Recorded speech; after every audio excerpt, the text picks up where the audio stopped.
ಕೋಟಿ ವ್ಯವಹಾರ ಮಾಡುವವರೇ ಎಚ್ಚರ ಎಚ್ಚರ. ಬ್ಯಾಂಕ್ನಲ್ಲಿ ಹಣ ಟ್ರಾನ್ಸಾಕ್ಷನ್ ಮಾಡುವ ಉದ್ಯಮಿಗಳೇ ಹುಷಾರ್. ನಿಮ್ಮ ಟ್ರಾನ್ಸಾಕ್ಷನ್ ಮೇಲೆ ಕಣ್ಣಿಟ್ಟಿದ್ದಾರೆ ಬ್ಯಾಂಕ್ ಮ್ಯಾನೇಜರ್. ಕೋಟಿ ಹಣ ಲೂಟಿ ಹೊಡೆಯಲು ನಿಂತಿದ್ದಾರೆ ಬ್ಯಾಂಕ್ ಮ್ಯಾನೇಜರ್ಗಳು. ಆಕ್ಸಿಸ್ ಬ್ಯಾಂಕ್ ಮ್ಯಾನೇಜರ್ನಿಂದ ಕೋಟಿ ವಂಚನೆ. ಉದ್ಯಮಿಗೆ 30 ಕೋಟಿ ಟ್ರಾನ್ಸ್ಪೋರ್ಟ್ ವ್ಯವಹಾರ ಮತ್ತು ಮ್ಯಾನ್ ಪವರ್ ವ್ಯವಹಾರ ಕೊಡೋದಾಗಿ ನಂಬಿಸಿ 2,66,00,000 ವಂಚನೆ. ಬಾಗಲಗುಂಟೆ ಆಕ್ಸಿಸ್ ಬ್ಯಾಂಕ್ನ ಮ್ಯಾನೇಜರ್ನಿಂದ ದೋಖಾ ಮಾಡಲಾಗಿದೆ. ಆಕ್ಸಿಸ್ ಬ್ಯಾಂಕ್ ಮ್ಯಾನೇಜರ್ ವಿನೋದ್ ಕುಮಾರ್ ಮಲ್ಲಿಕಾರ್ಜುನ ಸೇರಿ ಹಲವರ ವಿರುದ್ಧ ದೂರು ದಾಖಲಾಗಿದೆ. ಸುಬ್ರಹ್ಮಣ್ಯ ಎಂಬುವರು ವಂಚನೆಗೊಳಗಾದ ವ್ಯಕ್ತಿ. LCM ಲಾಜಿಸ್ಟಿಕ್ ನಡೆಸ್ತಾ ಇದ್ದ ಸುಬ್ರಹ್ಮಣ್ಯ ಲಾಜಿಸ್ಟಿಕ್ ನಡೆಸ್ತಾ ಇದ್ದ ಹಿನ್ನೆಲೆ ಆಕ್ಸಿಸ್ ಬ್ಯಾಂಕ್ನಲ್ಲಿ ಖಾತೆ ತೆರೆದಿದ್ದ ಸುಬ್ರಹ್ಮಣ್ಯ.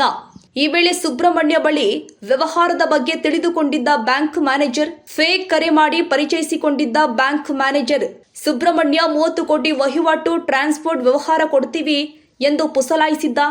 ಇದಕ್ಕೆ ಮುಂಗಡವಾಗಿ 2,66,00,000 ಹಣ ಕೊಡುವಂತೆ ಹೇಳಿದ್ದ. ಹಣವನ್ನ ಮಲ್ಲಿಕಾರ್ಜುನ ಎಂಬುವವರಿಗೆ RTGS ಮಾಡಿಸಿಕೊಂಡಿದ್ದ ವಿನೋದ್. ನಂತರ ಫೋನ್ ರಿಸೀವ್ ಮಾಡದೆ ವಂಚನೆ ಮಾಡಿದ್ದ ವಿನೋದ್. ಘಟನೆ ಸಂಬಂಧ ಬಾಗಲಗುಂಟೆ ಪೊಲೀಸ್ ಠಾಣೆಯಲ್ಲಿ ಪ್ರಕರಣ ದಾಖಲಾಗಿದೆ. ಸದ್ಯ ವಿನೋದ್ ಕುಮಾರ್ ಹಾಗೂ ಅರುಣ್ ಕಿರಣ್ ಸೇರಿ ಮೂವರನ್ನ ಬಂಧನ ಮಾಡಿರುವ ಪೊಲೀಸರು ಹೆಚ್ಚಿನ ತನಿಖೆ ಕೈಗೊಂಡಿದ್ದಾರೆ.